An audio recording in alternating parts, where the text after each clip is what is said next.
Hello everyone, follow me as I take you on a journey and introduce to you the key people and key events that made history, and most importantly black history, right here in Portobello Road.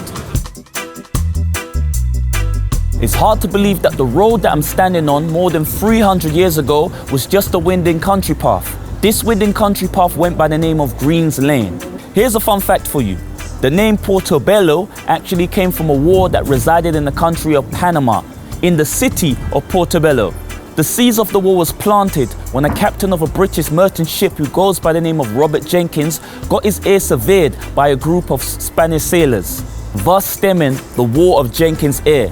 The war then came to a halt when Admiral Edward Vernon ruled the Spanish town of Portobello, making him a hero in the eyes of his people. 1864 saw the establishment of the Metropolitan Railways and the opening of Ladbroke Grove Station. The population of Portobello started to grow, along with more buildings and more apartments and flats being built. At this time, Dominican nuns actually bought the farm and then they started selling products to the local people, thus establishing Portobello and Goulburn Market as we know it today. Goulburn Road, a road of such diversity in history, also known as Little Morocco to most residents, due to the amount of Moroccan restaurants and stores that reside on this road. It's also the home of the Portuguese and the Spanish, who sell lovely pastries in their restaurants. Here's a fun fact. The Germans was actually the first group of immigrants to reside on this road, establishing the first ever butchers and bakery shops. But another group of immigrants made their mark in this very road, and they played a huge pivotal point in history, the Windrush generation. In 1948, the British government wanted to address the lack of labour in the country. So to fill in the employment gaps, they invited over tens of thousands of West Indian migrants from different parts of the Caribbean, such as Trinidad and Tobago, Dominica, Barbados, and Grenada. It seemed like the land of opportunity for black people to follow their dreams and achieve it. But unfortunately, that wasn't the case at all. It was very hard to be a black person in the country, and they wasn't really getting the dream jobs that they really wanted to have. And it was very difficult for black people to climb up the property ladder. Racial tensions and abuse grew. In 1959, a young black carpenter who goes by the name of Kelso Corcoran on this very road was murdered in cold blood in a racially motivated attack. Black community was absolutely outraged by this tragic turn of events. They didn't get any justice, and these days, it seemed very difficult for light to be shed on the situation. Someone did try to shed light to the situation. Trinidadian-born civil rights black activist Claudia Jones. In 1959, Claudia Jones established the first ever indoor carnival.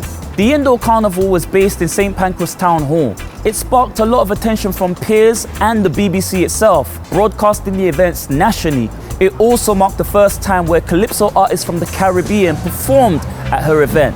Claudia Jones had an inspiring statement for indoor carnival events. A people's art is the genesis of their freedom. Unfortunately, Claudia Jones passed away, so the indoor carnivals couldn't continue. But there was somebody who was inspired to bring carnival from indoors to the streets, a woman who goes by the name of Ruan Laslet. In 1966, Ruan Laslet decided to bring more diversity into the carnival by incorporating her Native American influences and also inviting many different people from Europe and other countries. She contacted the local authorities and the West Indian community. One of those people was a Trinidadian-born musician and a respected jazz player who goes by the name of Russell Henderson. He was inadvertently responsible of becoming the first ever pioneer of the Notting Hill Carnival. It all started when Mr. Russell Henderson was just in a park, knocking his steel pan. He didn't believe that it was very much engaging, so then he went out on the streets of Portobello Road and he called it making a rounds. When he walked from Portobello Road to Notting Hill Gate, the sound of the pan sparked in many West Indian residents' ears, and the sound reminded them of home. So many residents made a social gathering and started following Mr. Russell Henderson, thus the birth of Notting Hill Carnival, as we most likely know it. Mr. Leslie Palmer. In the early 1970s, he was responsible of incorporating the first ever stationary sound systems from Jamaica. He was also responsible of getting more steel pan bands from different parts of the Caribbean and more parts of Trinidad. And he was also responsible of making the crossover between Calypso and soca. This man here is a real pioneer. And that's why Tavistock Square is also known as Carnival Square, because of these four pioneers who established the Notting Hill Carnival. I now stand on All Saints Road. More than 35 years ago, community black activists opened up the Mangrove Restaurant right here on this road. The Mangrove Restaurant served as a social gathering for many black activists and many celebrities. Unfortunately, this served as an attraction to the Metropolitan Police, who raided the restaurant on numerous occasions. The black community had enough and was sick and tired of this blame game. So they got over 150 residents to march to the Metropolitan local police station. And let's just say things violently kicked off. 9 people was arrested on that day. One of those 9 people was Frank Critchlow. The trial marked the first ever acknowledgement of racial motivation from the Metropolitan Police. Not many people know this, but this building that I stand in front of right here many years ago used to be a church, which then turned into a Madame Tussauds wax factory. But it also played a huge pivotal point in black music history. Founder of Island Records, Chris Blackwell, invited many famous music artists from around the world to record right here in this very building. Bob Marley's Exodus was one of the famous hits that was recorded here, and also Band Aid recorded Do They Know It's Christmas. I'm now at our very last stop, the Tabernacle. In 1887, this was just a Christian Pentecostal church, but today, this serves as the heart to the local black community. It's the home of the Mangrove Steel Band.